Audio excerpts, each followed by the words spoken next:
There are almost 1,000 shopping centres in Britain today, and many thousands more worldwide. Some are among the largest and most complex buildings architects have to work on. Every one of them is a challenge to the designer to produce an attractive environment which works well both for occupiers and shoppers. This video shows how centres are designed and how that design affects performance. The programme looks at design issues and illustrates some successful and some not so successful solutions to the problems. 5 factors combine to make a shopping centre a success: location, magnets, pedestrian flow, tenant mix, and environment. Good management is, of course, also critical to the continued success of a centre.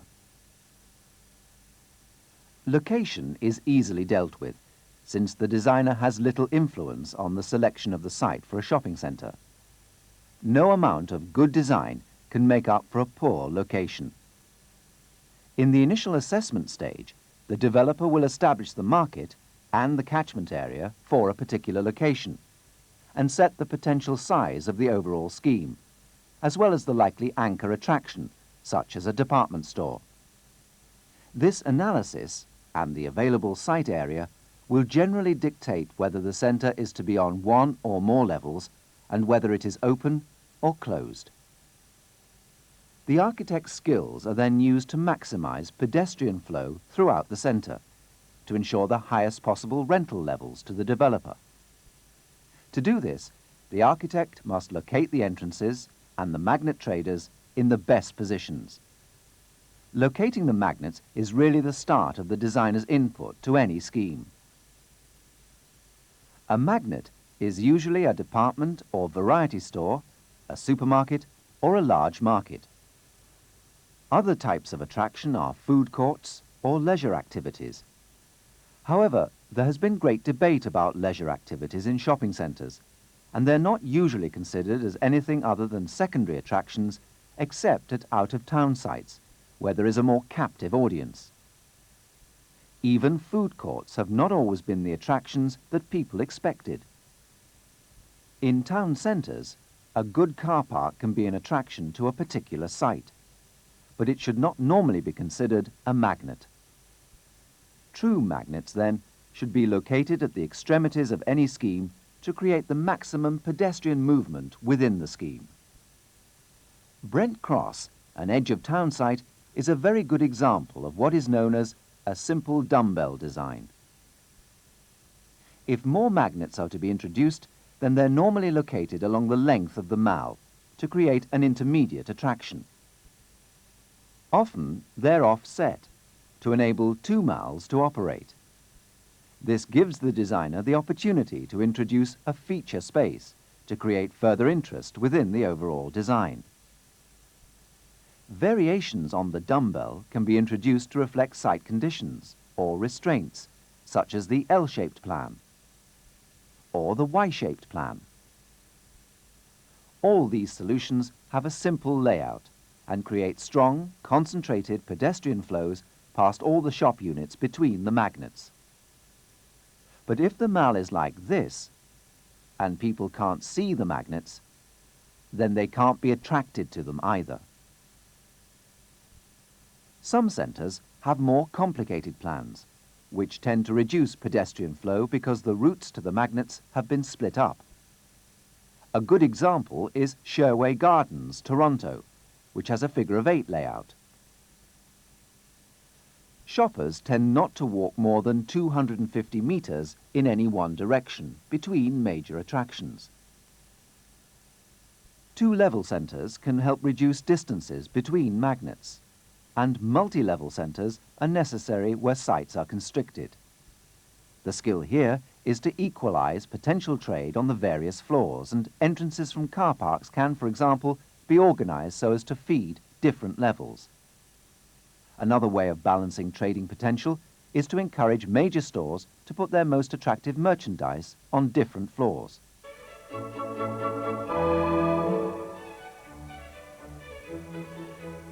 Good pedestrian flow is often said to be the hallmark of a successful shopping centre, and the position of entrances to a centre is fundamental in achieving a good flow.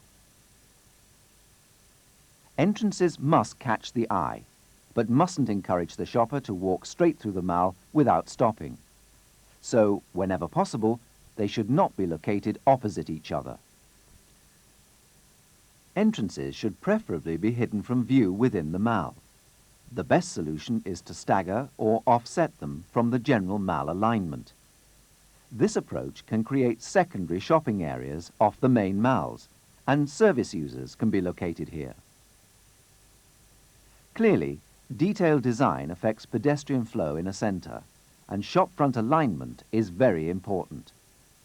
This should be designed to give tenants the best possible trading presence.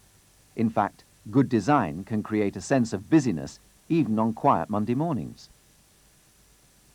The desirability of sight lines between magnets is often discussed at the planning stage.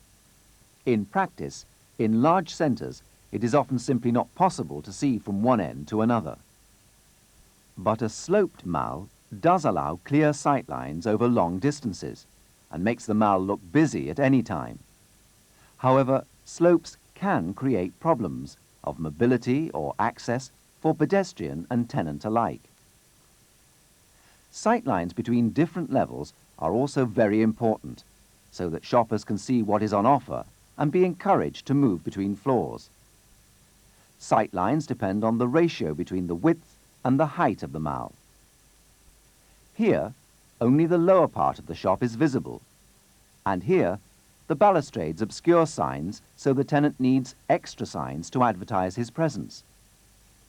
On lower floors, a solution is to bring the shop front forward and, even having done that, to put the merchandise on the floor. If a mall becomes too wide, shoppers will tend to keep to one side and not explore the shops on the far side.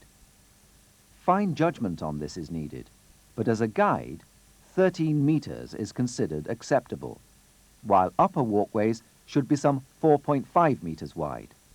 This allows people to stand comfortably looking in shop windows or over the balcony without getting in the way of other shoppers. Another decision the designer must make when a centre is to be on more than one level is whether to use the galleria form. Galleria can be beautiful and can be the best form for certain buildings.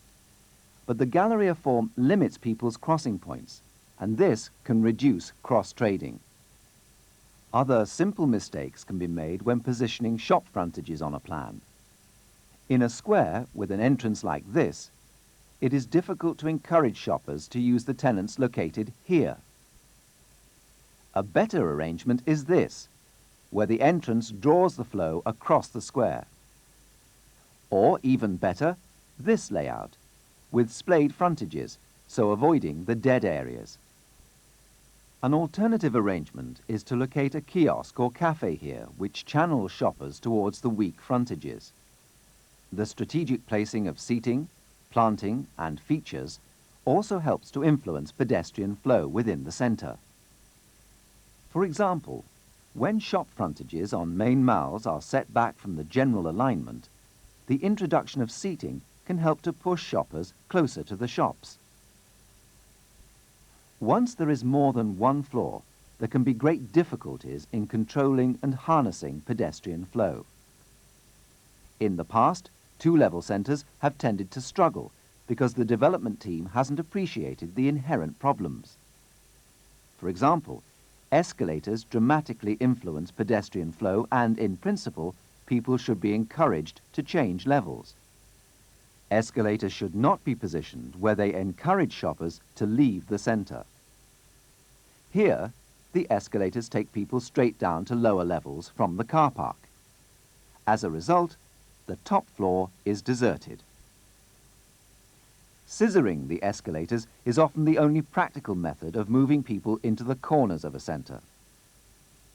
Scenic lifts should not be seen as pedestrian flow generators, since they're usually very slow, have limited capacity, and can become occupied by people just riding up and down.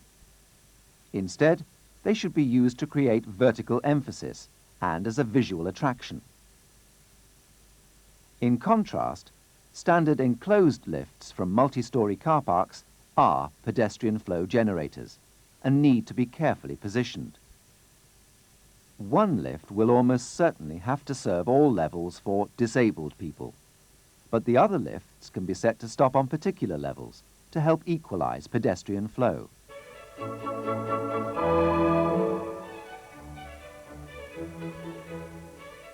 If there is to be a successful tenant mix, the designer must provide a flexible structure that allows the letting agents to sell a wide variety of space. Unit sizes must be varied, and tenants must be able to use their space in different ways. A key influence on flexibility is the size of the construction grid. The grid incorporates the structure of the building and helps determine the size of standard shop units. A grid width as large as possible will allow the greatest variety of shop unit sizes. However, the greater the span, the deeper the beam needed, and consequently, the greater the floor-to-floor height required. And then the mall will become wider. And remember, malls should not be too wide. Shop unit frontages have themselves changed over the years. Where 5.5 meters or less was once considered acceptable, current trends demand 7.2 or 7.5 meters. The designer must balance all these considerations and produce a variety of shop sizes and shapes. Many larger stores don't want vast frontages, since they're expensive to shop fit and reduce wall display areas internally. Therefore, such stores will often occupy L or T shapes, as the units identified in the purple indicate, with much of the space at the back outside the higher zoned rental areas. The positions of the columns between mall and shops is important. Columns should not restrict shop front design and should be sited forward in the malls or behind the shop front. Not, as here, within the frontage, where they break up the overall display. Large, intrusive columns are bad, but blank frontages are even worse and should be avoided if possible. They break up the retail attraction and create dead spots. A good way of improving such blank areas is to introduce kiosks. The location of facilities such as toilets,